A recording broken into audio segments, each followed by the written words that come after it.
성령이여 하늘 길로 나를 인도하소서. 아멘.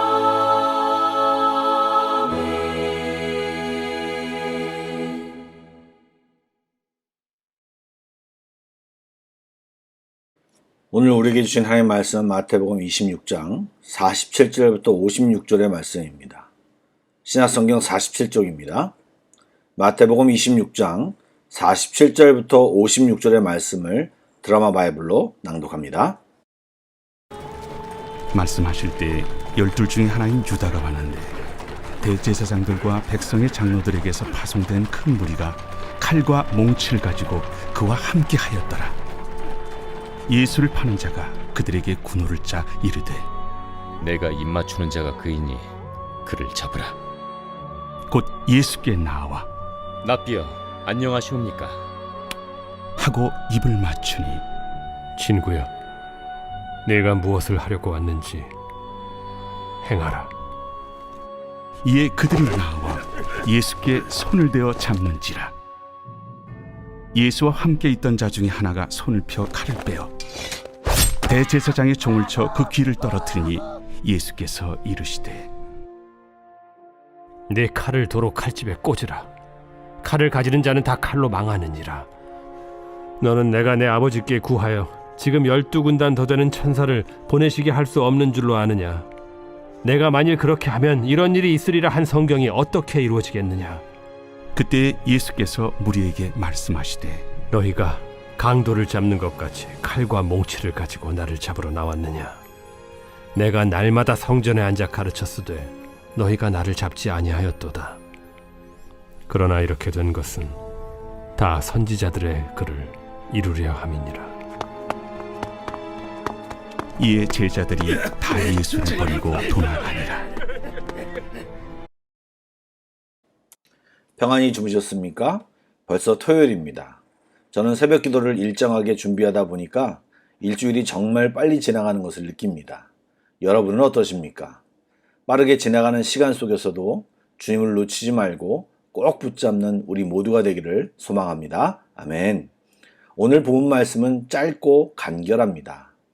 겟세마네 동산에서 기도를 마치고 돌아오시는 예수님이 대제사장들과 유대 장로들이 보낸 무리들에게 불법 체포되어 가는 상황이 묘사되고 있습니다.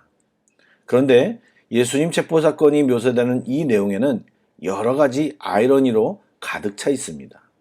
먼저 예수님을 잡으러 온 무리들이 큰 무리라고 표현되고 있는데요. 예수님을 잡으러 가는 것에 어려움을 예상하고 검과 몽치를 들고 왔습니다. 이들은 성전을 지키는 유대인들로서 대제사장들과 바리새인들이 부리는 사람들입니다. 이런 폭력적이고 과격한 행동을 보이며 다가오는 무리들에게 잡히는 예수님의 모습과 분위기를 살펴보십시오. 겁먹은 모습이나 당황한 모습이 아니라 당당하고 기다렸다는 듯이 그들을 맞이하고 있는 모습을 볼 수 있을 것입니다. 가룟 유다의 가증스러운 입맞춤, 인사, 랍비여 안녕하시옵니까? 여러분 이 상황을 상상해 보시기 바랍니다. 성만찬 때도 다른 제자들은 예수님을 주여라고 고백했지만 가룟 유다만 객관적인 호칭인 랍비라는 단어를 사용하고 있음을 주목하시기 바랍니다. 또 안녕하시자는 인사는 좋은 의미지만 예수님을 공경에 빠뜨리는 말이요, 상황을 잘 살펴보면 예수님의 처지에 대한 조롱하는 뉘앙스도 엿보입니다. 예수님도 친구라는 단어를 썼지만 신약 성경에는 이 단어는 좋지 않은 상황에서 모두 쓰여진 단어입니다. 그리고 지금 예수님께서는 가룟 유다의 배신 행위를 드러내며 말씀하고 계십니다. 진정한 친구가 되어야 할 가룟 유다는 예수님의 배신자가 되고 모든 사람에게 칭송과 칭찬을 받아 마땅한 왕이신 예수님은 강도 취급을 받으며 붙잡히고 계십니다. 마태복음에서는 이름을 밝히고 있지 않지만 베드로가 무리들이 가지고 있는 칼을 빼앗아 대제사장의 종의 귀를 잘랐습니다. 제자로서 의리가 있고 마땅히 해야 하는 일처럼 보이지만 예수님은 전혀 다른 말씀을 그에게 하셨습니다. 내 칼을 도로 칼집에 꽂으라. 칼을 가지는 자는 다 칼로 망하느니라. 이런 말을 들은 베드로는 굉장히 의기소침했을 것 같습니다. 그런 예수님은 그에게 쐐기를 박습니다. 내가 내 아버지께 구하여 지금 12군단 더 되는 천사를 보내시게 할 수 없는 줄 아느냐 라고 말씀하시며 이 일을 얼마든지 바꾸고 해결할 수 있음에도 자신이 스스로 아무런 반항 없이 붙잡히고 계심을 말씀하고 있는 것입니다. 또 이어 보여지는 내용에서 제자들은 다 예수님을 버리고 도망가는 어처구니 없는 일들이 나타나고 있습니다. 그런데 이런 혼란과 아이러니함 속에서도 예수님은 당황하지 않고 가야 할 길을 묵묵히 그리고 주도적으로 잡으러 온 무리들에게 순순히 잡히셨습니다. 분명히 그 길의 끝이 죽음인 줄 알면서도 예수님은 당당하셨습니다. 왜요? 주님은 자신의 죽음이 어떤 의미인 줄을 너무나도 잘 아셨기 때문입니다. 그리고 하나님의 뜻에 순종하는 길이었기에 예수님은 얼마든지 피하고 물리칠 수도 있는 그 길을 스스로 선택하시어 걸어가신 것입니다. 예수님은 요한복음 10장에서 이렇게 말씀하셨습니다. 내가 내 목숨을 버리는 것은 그것을 내가 다시 얻기 위함이니 이로 말미암아 아버지께서 나를 사랑하시느니라. 이를 내게서 빼앗는 자가 있는 것이 아니라 내가 스스로 버리노라. 나는 버릴 권세도 있고 다시 얻을 권세도 있으니 이 계명은 내 아버지에게서 받았느니라. 아멘. 예수님은 분명히 이 상황을 모면할 여러 가지 옵션이 예수님께서는 분명히 이 상황을 모면할 여러 가지 옵션이 있으셨지만 성경을 이루기 위해, 즉 하나님이 작정하신 구원 사역을 이루기 위해 죽임당하는 길을 기꺼이 선택하신 것입니다. 어제도 말씀드렸지만 분명히 그 길은 예수님에게도 부담스러운 일이고 고민의 길이었습니다. 그럼에도 이런 담대함과 능동적으로 걸어가실 수 있었던 이유는 방금 전까지 사투를 다하여 기도하셨던 결과인 것입니다. 그러나 깨어 기도하지 못했던 제자들은 마음은 원이로 돼 감당하지 못하고 다 도망갔고 자기의 욕심에 빠져 예수님을 배반하는 자리에 서 있음을 우리는 꼭 기억해야 할 것입니다. 하나님의 뜻을 이루는 길은 술수로 되는 것이 아닙니다. 힘이나 칼이나 완력으로 되는 것이 아닙니다. 예수님처럼 순종함으로 이루는 것입니다. 베드로의 방법을 생각해 보시기 바랍니다. 기습적으로 상대가 방심했을 때 칼을 빼앗아 예수님을 보호하려는 생각이었습니다. 우리가 교회에서 믿음 없이 자주 사용하는 방식입니다. 이런 방법으로는 주님의 뜻을 이룰 수 없고 주님과 함께 할 수 없습니다. 여러분, 지금 눈에 보이는 것으로는 예수님이 무기력하게 패배하는 것 같지만 지금 영적으로는 치열한 전쟁을 벌이고 있는 것입니다. 기도하지 않고 예배하지 않고 말씀을 모르면 베드로처럼 칼을 들기가 쉽습니다. 더 최악은 가룟 유다의 자리에 가 있을지 모릅니다. 그러나 기도하고 예배하고 말씀을 먹으며 준비하면 어떤 도전도 순종함으로 승리할 수 있습니다. 사랑하는 여러분, 조금 어려워 보이지만 예수님이 보여주신 길을 걸어갑시다. 우리도 기도하며 말씀으로 무장하여 예수님을 잘 따라가기를 간절히 소망합니다. 아멘. 기도하시겠습니다. 주님, 주님 가신 십자가의 길은 쉽지 않은 길임을 알고 있습니다. 주님께서는 그 길을 간절히 기도하고 묵묵히 감당하셨음을 보았는데 저희도 그 모습을 배우게 하여 주시옵소서. 우리의 실수와 우리의 판단이 드러나지 않게 하여 주시고 그런 것들을 내려놓게 하여 주시고 묵묵히 말씀에 순종하며 주님의 길을 잘 따라가게 하여 주옵소서. 우리의 머리로 이루어지는 우리의 삶이 아니라 순종할 때 주님이 책임지시는, 주님이 이끌어주시는 삶이 되도록 우리 안에 순종함이 넘치게 하여 주옵소서. 꿈틀거리는 인간들의 욕심을 기도함으로 다 벗어던지게 하시고 주님만 바라보며 힘차게 전진하게 하여 주옵소서. 예수님의 이름으로 기도드립니다. 아멘. 찬양 한 곡을 묵상하시고 합심기도와 개인기도로 나아가겠습니다.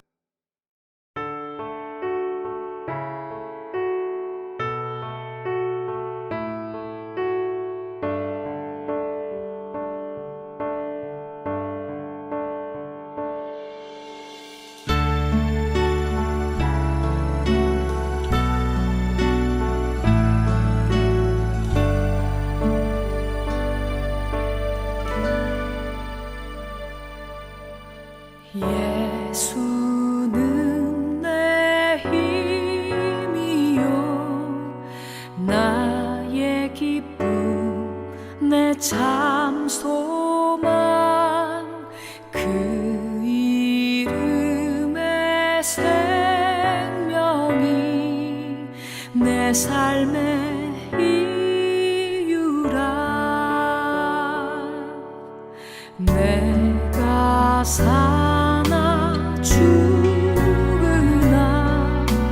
그 이름을 위하여 내 모든 것 드리니 나를 받으소서. 오직 주만 따라갑니다. 오직 주만 높이 받으소서. 내 평생에 그 이름을 그의 선하심을 세상에 노래합니다. 그 이름에 그 신능력 영원한 생명이 내 삶의 이유라.